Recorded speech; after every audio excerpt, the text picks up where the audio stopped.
Are you struggling to keep up with all your kids' online activities, all the screens, all the terms, all the social media? You're not alone. And in this video, I'm going to give you the 10 essential tech terms parents need to know to monitor your kids' devices and their social media. Hey everyone, Jonathan Morrow here, where I help you understand culture, navigate technology, and live out a biblical worldview. If you're finding these videos helpful, it would really help me out if you could like and subscribe and share with a friend. And that helps me spread the word, and I'd really appreciate it. So I'm just going to give you a quick overview in this video. We're not going to do a deep dive on each of these, but I want to make sure you've got the basic big ideas and why it matters, and that'll equip you as a mom or a dad to have more confidence in navigating your kids' digital universe. Do you sometimes feel like you're all alone trying to navigate the digital universe? Well, I've got you covered, so let's dive in. So here are the 10 essential tech terms parents need to know. This will help you stay informed and keep your kids safe online. Because let's face it, look, are you struggling to keep up with your kids' online activities, all the screens, all the things, all the technology, all the time? You are not alone, I promise. I help parents just like you understand and demystify your kids' digital universe, and that's what we're going to do in this video. Let's start with number 10, incognito mode or private browsing. That's the first thing you need to know. And what this is this is a browsing mode that doesn't save the history or the cookies or the cache. Now, history is kind of where your kids go online. You can search what websites they've been in. And cookies kind of drop little tracking things that go in their browser when they search different things. And cache is just kind of the memory that shows up on a website. Now, here's why this matters, because kids can use incognito mode or private browsing to hide their online activity.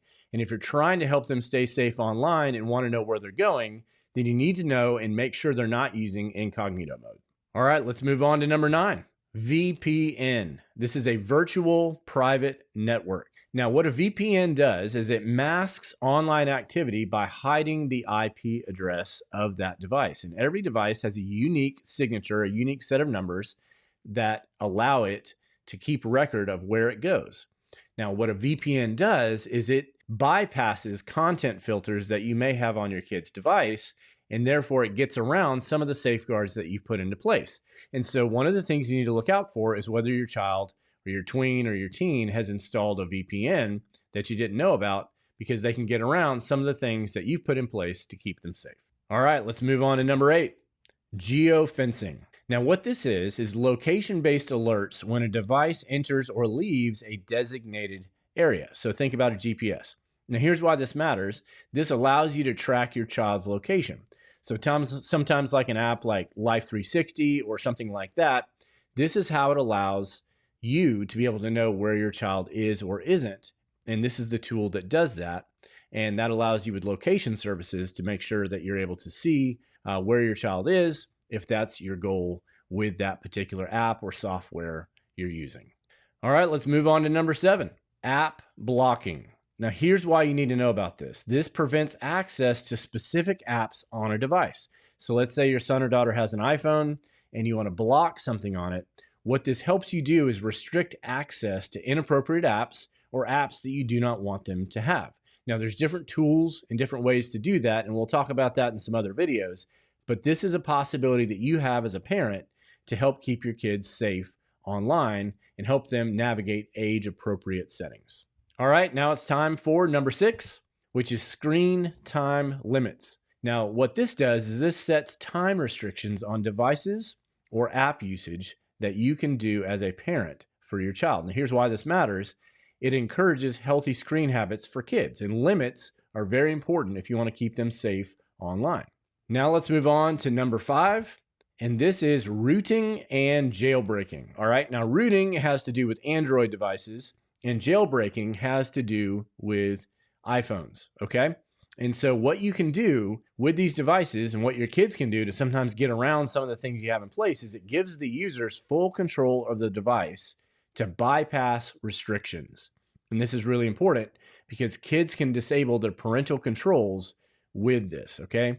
So if they're doing rooting or jailbreaking, they can get around or uninstall or bypass things that you may have put in place. So you're going to want to make sure they can't do this to help keep them safe online. All right, so there you have it. We are up to number 5, but you might be thinking to yourself as you are looking at this list and you're kind of feeling overwhelmed and you're like, okay, I'm starting to figure out some of these terms and maybe why they matter, but I have no idea what to do with them or even how to build a plan to keep my kids safe online, to monitor their social media or their smartphone use, or even how to go about that, how to have those conversations.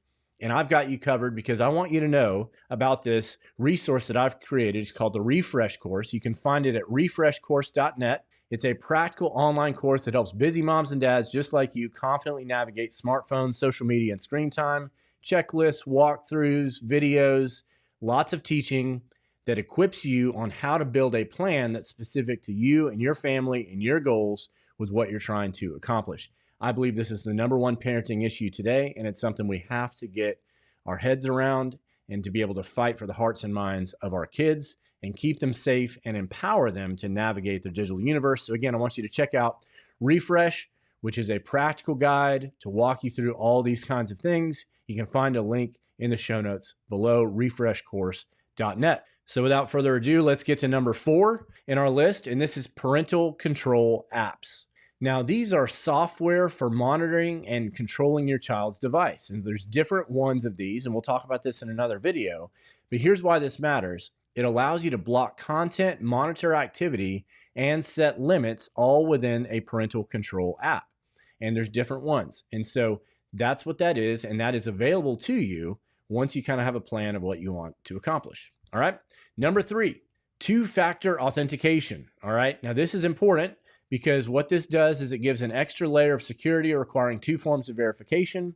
And if this is installed on your child's device, this makes it possible for them to have to make sure they get some other form of verification, and it protects their accounts from being hacked or accessed by other people.